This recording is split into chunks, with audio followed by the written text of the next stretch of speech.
ओम शांति। बाबा कहते बच्चे,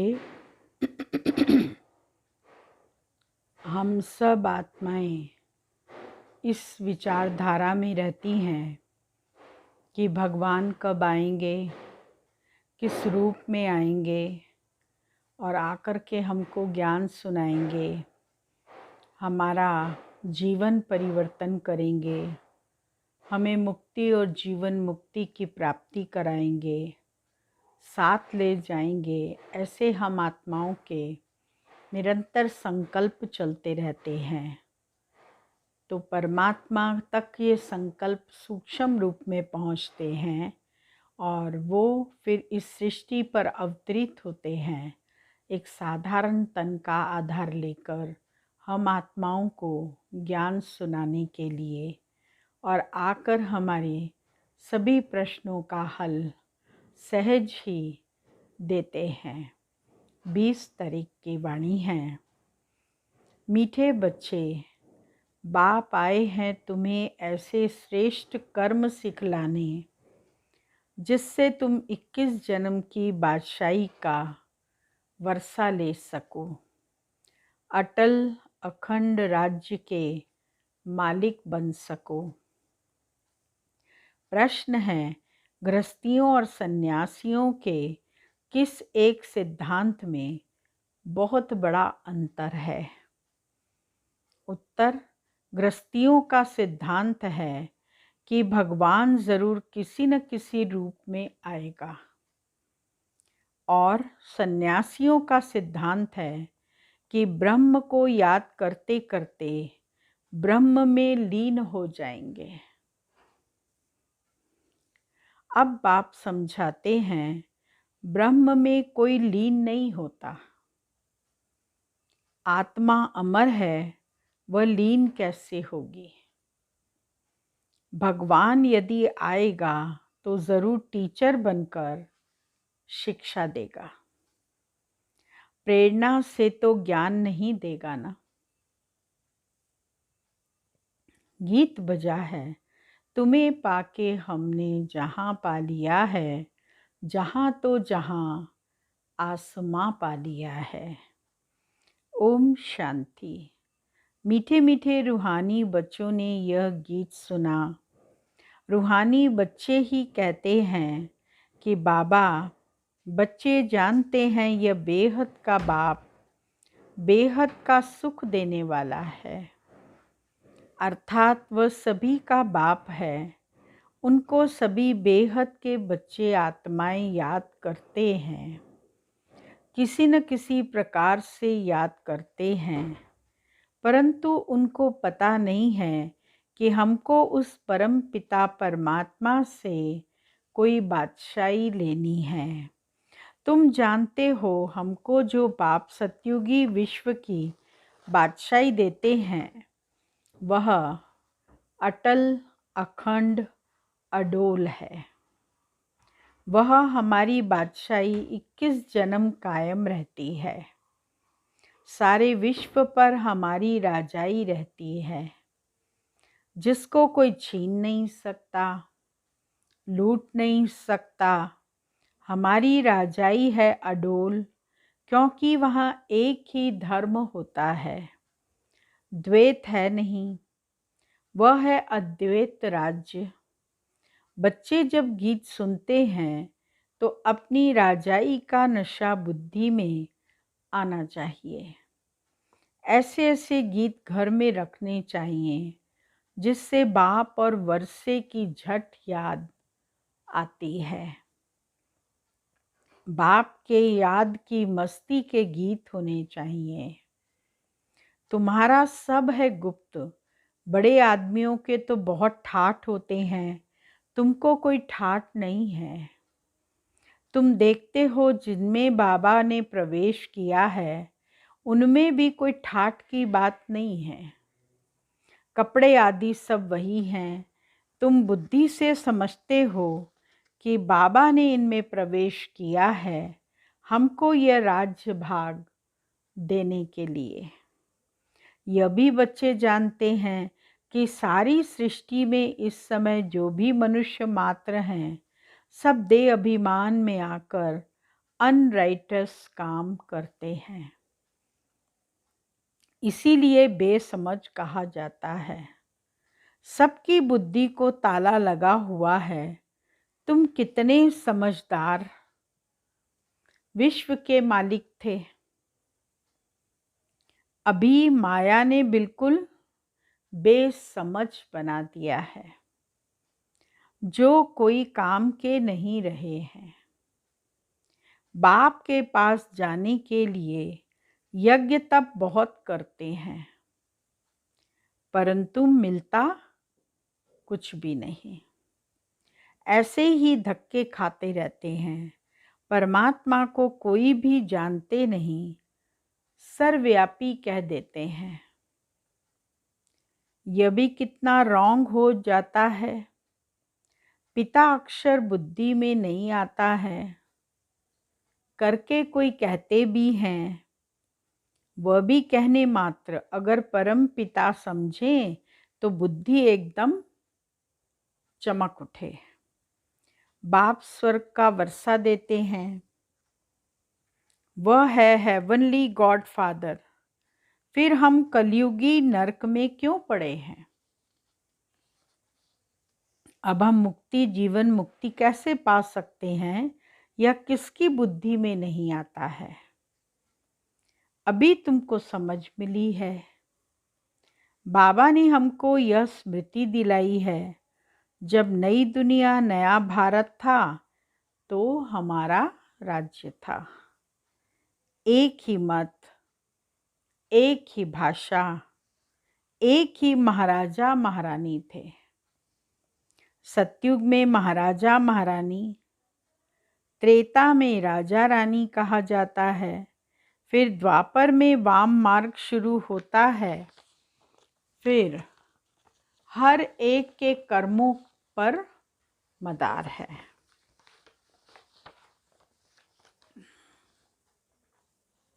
कर्मों अनुसार एक शरीर छोड़ दूसरा लेते हैं। अभी बाप कहते हैं, मैं तुमको ऐसे कर्म सिखाता हूँ जो 21 जन्म बादशाही पाते रहेंगे। भल वहाँ भी हद का बाप मिलता है, परंतु वहाँ यह ज्ञान नहीं रहता कि यह राजाई का वर्षा बेहद के बाप का दिया हुआ है। फिर द्वापर से रावण राज्य शुरू होता है तो विकारी संबंध हो जाता है। फिर जैसे जैसे कर्म वैसा फल मिलता है। देवता वाम मार्ग में चले जाते हैं। फिर सतयुग का सब खलास हो जाता है। फिर कर्मों अनुसार जन्म लेते हैं। भारत में पूज्य राजाएं थे तो पुजारी राजाएं भी थे। सतयुग में राजा रानी और प्रजा सब पूज्य होते हैं। फिर जब द्वापर से भक्ति शुरू होती है तो यथा राजा रानी तथा प्रजा पुजारी बन जाते हैं। बड़े राजा जो सूर्यवंशी थे वही पुजारी बन जाते हैं। फिर वैश्यवंशी बन जाते हैं। अभी तुम वाइसलेस बनते हो, उसकी प्रारब्ध फिर 21 जन्म चलती है। फिर भक्ति मार्ग शुरू होता है। जो पूज्य देवी देवता होकर गए हैं, उन्हों के मंदिर बनाकर उनकी पूजा करते हैं। यह सिर्फ भारत में ही होता है। यह 84 जन्मों की कहानी जो बाप सुनाते हैं, यह भी भारतवासियों के लिए है और धर्म वाले आते ही बाद में हैं। फिर तो वृद्धि होते होते ढेर के ढेर हो जाते हैं। वैरायटी भिन्न भिन्न देवी देवताओं की रस्म रिवाज थी, वह भारत के गुरुओं की नहीं है। आधा कल्प बाद रावण राज्य शुरू होने से सारी रस्म रिवाज ही बदल जाती है। फिर पूज्य से पुजारी बन जाते हैं। पूजा भी पहले अव्यभिचारी एक शिव की करते हैं उनके मंदिर बनाते हैं, फिर लक्ष्मी नारायण के बनाएंगे। एक ने लक्ष्मी नारायण का मंदिर बनाया तो दूसरा भी बनाएंगे। फिर राम सीता के मंदिर बनाने लग पड़ते हैं। फिर कलयुग में देखो गणेश, हनुमान, चंडिका देवी आदि आदि के अनेक देवियों के चित्र बनाते रहते हैं। भक्ति मार्ग के लिए सामग्री भी चाहिए ना। लोग भक्ति करते हैं तो भक्ति के लिए फिर अनेकानेक सामग्रियां चाहिए, तब तो इतना भजन कीर्तन आदि करेंगे। जैसे बीज कितना छोटा होता है, झाड़ कितना बड़ा होता है, वैसे भक्ति का विस्तार हो जाता है। ढेर के ढेर शास्त्र बनाए जाते हैं। अब बाप बच्चों को कहते हैं यह भक्ति मार्ग की सामग्री सब खत्म होनी है। अब मुझ बाप को याद करो। भक्ति का प्रभाव भी बहुत है ना। कितनी खूबसूरत है भक्ति, कितनी खूबसूरत है। नाच तमाशा गायन कीर्तन आदि कितना खर्चा करते हैं। अभी बाप कहते हैं मुझ बाप और वर्षे को याद करो। आदि सनातन धर्म को याद करो। अनेक प्रकार की भक्ति तुम जन्म जन्मांतर करते आए हो। गृहस्थ धर्म वाले ही भक्ति शुरू करते हैं, सन्यासियों को भी भक्ति नहीं करनी है। यज्ञ तप दान पुण्य तीर्थ आदि यह सब गृहस्थियों का काम है, न कि सन्यासियों का। वह है ही निवृत्ति मार्ग वाले। उन्हों के लिए कायदा है घर बार छोड़ जाए जंगल में रहना है। उनको सन्यास करना है तो घर बार छोड़ के जंगल में चले जाते हैं, तो हद का सन्यास कहलाता है। और तुम बेहद का सन्यास करते हो। और ब्रह्म तत्व को याद करना है। वहाँ बैठकर अहम ब्रह्मस्मि या ब्रह्म तत्व को किसी भी रूप में याद करना होता है ही तत्वज्ञानी ब्रह्म ज्ञानी। तत्व अथवा ब्रह्म को ही ईश्वर कह देते हैं। जैसे भारतवासी असूल में हैं आदि सनातन देवी देवता धर्म के, परंतु हिंदुस्तान में रहते हैं तो अपना धर्म हिंदू समझ लिया है। वैसे सन्यासी भी आत्माओं के रहने के स्थान तत्व को परमात्मा समझ लेते हैं, ब्रह्म व तत्व को ही याद करते हैं। वास्तव में सन्यासी जब सतो प्रधान हैं तो जंगल में जाकर रहते हैं शांति से। ऐसे नहीं कि उन्हों को ब्रह्म में जाकर लीन होना है। बाप कहते हैं यह उन्हों का मिथ्या ज्ञान है। लीन कोई हो नहीं सकते। आत्मा तो अविनाशी है ना, वह कैसे लीन हो सकती है। भक्ति मार्ग में कितना माथा कूटते रहते हैं। फिर कहते भगवान कोई न कोई रूप में कभी आकर मिलेगा। अब कौन राइट? वह कहते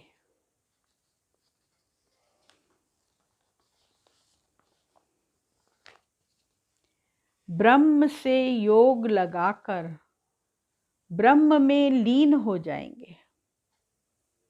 ग्रस्त वाले कहते कि भगवान किस न किस रूप में आएगा, पतितों को पावन बनाएगा। ऐसे नहीं कि ऊपर से प्रेरणा द्वारा ही सिखलाएंगे। टीचर घर बैठे प्रेरणा करेगा क्या? प्रेरणा अक्षर है नहीं। प्रेरणा से कोई काम नहीं होता। बल शंकर की प्रेरणा से विनाश कहा जाता है। परंतु है यह ड्रामा की नोंद। उन्हों को यह मूसल आदि बनाने ही हैं, प्रेरणा की बात ही नहीं। मनुष्य तो कह देते हैं कि भगवान की प्रेरणा से सब होता है, या कहते हैं कि शंकर की आँख खुलने से प्रलय हो गई। यह सब कहानियाँ हैं, अर्थ कुछ भी नहीं समझते। किसके भी मंदिर में जाएंगे तो कहेंगे अच्युतम केशवम, अर्थ कुछ नहीं समझते। कोई भी अपने बड़ों की महिमा नहीं जानते। धर्म स्थापक को गुरु कह देते हैं, वास्तव में उनको गुरु कहना रॉन्ग है। क्राइस्ट कोई गुरु थोड़ी है, वो धर्म स्थापक हैं, गुरु नहीं हैं। वो तो सिर्फ धर्म स्थापन करते हैं। गुरु उनको कहा जाता है जो सद्गति करे। वह तो धर्म स्थापन करने आते हैं, उनके पिछाड़ी उनकी अविनाश वंशावली आती है।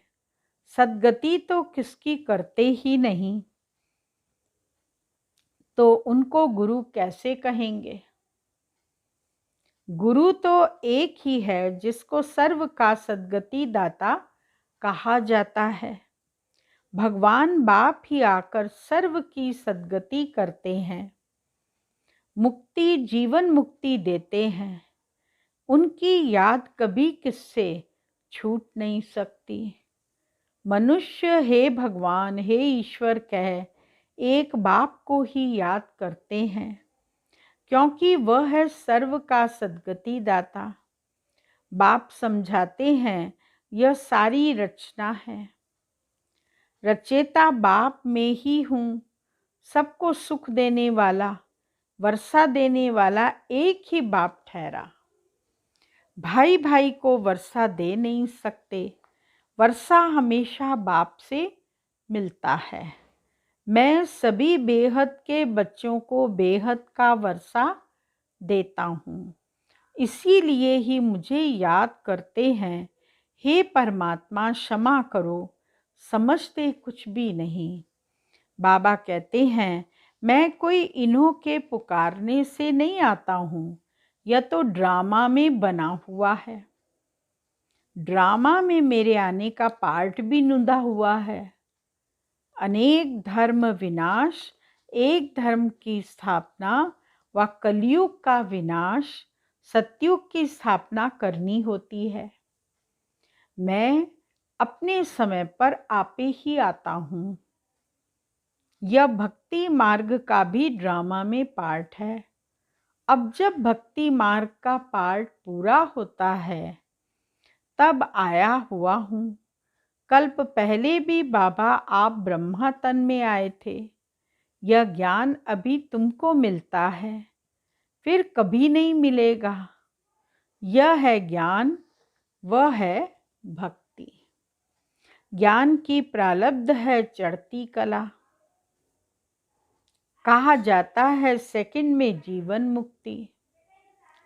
जनक को सेकंड में जीवन मुक्ति मिली थी ना, लेकिन क्या एक जनक ने ही जीवन मुक्ति पाई?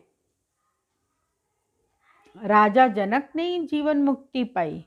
जीवन मुक्ति तो सब पाते हैं ना, सारी विश्व पाती है। सद्गति व जीवन मुक्ति एक ही अक्षर है। जीवन मुक्ति अर्थात जीवन को मुक्त करते हैं इस रावण राज्य से। बाबा जानते हैं बच्चों की कितनी दुर्गति हो गई है, बिल्कुल दुखी हो गए हैं। उन्हों को फिर सद्गति होनी है। पहले मुक्ति में जाकर फिर जीवन मुक्ति में आते हैं। शांति धाम से फिर सुख धाम में आएंगे। यह चक्र का राज बाबा ने समझाया है।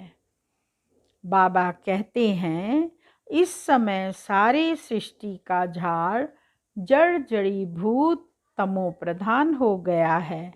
इसीलिए कोई भी अपने को आदि सनातन देवी देवता धर्म का समझते नहीं हैं। आदि सनातन देवी देवता धर्म के थे क्योंकि देवताएं पवित्र थे।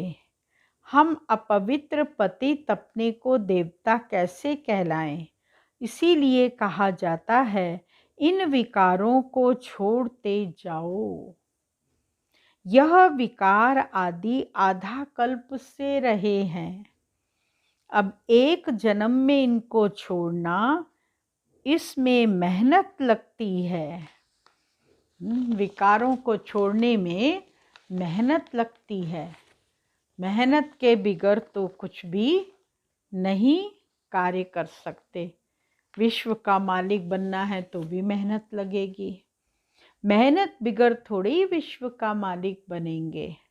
बाप को याद करेंगे तभी तुम अपने को राजाई का तिलक देंगे, अर्थात राजाई के अधिकारी बनेंगे। जितना अच्छी रीति याद करेंगे, श्रीमत पर चलेंगे, तो तुम राजाओं का राजा बनेंगे। पढ़ाने वाला टीचर तो आया है पढ़ाने। टीचर का काम तो है पढ़ाना। बाकी पुरुषार्थ करके ऊंचा पद पाने की प्राप्ति तुमको करनी है। यह पाठशाला है ही मनुष्य से देवता बनने की, नर से नारायण बनाने की कथा सुनाते हैं। यह कथा कितनी नामी ग्रामी है। इनको अमर कथा, सत्यनारायण की कथा, तिजरी की कथा भी कहते हैं। देखो गीत कितना अच्छा है। बाबा हमको विश्व का मालिक बनाते हैं, जो मालिक बना कोई लूट न सके। कोई अर्थक्वेक आदि नहीं होगी, वहाँ विघ्न की कोई बात ही नहीं। ऐसा अटल अखंड पवित्रता, सुख, शांति का राज्य तुम अभी पा रहे हो। कल्प पहले मुआफिक हर 5000 वर्ष बाद भारत स्वर्ग बनता है। तुम जानते हो हम सो देवता थे, फिर 84 जन्म लेते लेते आकर यह बनते हैं, फिर हम सो देवता बनेंगे। इसको कहा जाता है सुदर्शन चक्रधारी। अच्छा, मीठे मीठे सिक्की लदे बच्चों प्रति माता पिता बाप दादा का याद प्यार, गुड मॉर्निंग। रूहानी बाप की रूहानी बच्चों को नमस्ते, और रूहानी बच्चों की रूहानी बाबा को याद प्यार, गुड मॉर्निंग, नमस्ते। मुख्य सार है पहला पॉइंट, अपने आप को राजाई का तिलक देने के लिए याद की मेहनत करनी है। सब विकारों को छोड़ देना है। दूसरा, ब्रह्मा बाप समान साधारण और गुप्त रहना है। बाहर का ठाठ आदि नहीं करना है। अपने भविष्य राजाई के नशे में रहना है। वरदान है, नॉलेजफुल, पावरफुल और लवफुल स्वरूप द्वारा हर कर्म में सिद्धि प्राप्त करने वाले सिद्धि स्वरूप भव। जब वाणी द्वारा सर्विस करते हो तो मनसा पावरफुल हो। मनसा द्वारा दूसरों की मनसा को चेंज करो, अर्थात मनसा द्वारा मनसा को कंट्रोल करो। और वाणी द्वारा लाइट माइट देकर नॉलेजफुल बनाओ। और कर्मणा अर्थात संपर्क व अपनी रमणीक एक्टिविटी से उन्हें असली फैमिली का अनुभव कराओ। ऐसे जब तीनों स्वरूपों में रहकर हर कर्म करेंगे तो आदि स्वरूप स्वतः बन जाएंगे। स्लोगन, अपने पास शुद्ध संकल्पों की शक्ति जमा करो तो यह शक्ति सेफ्टी का साधन बन जाएगी। ओम शांति।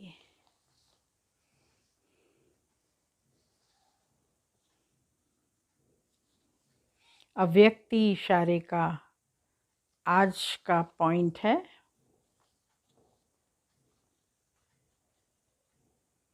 अपने शरीर के बंधन से न्यारा बनाने के लिए अवतार समझो।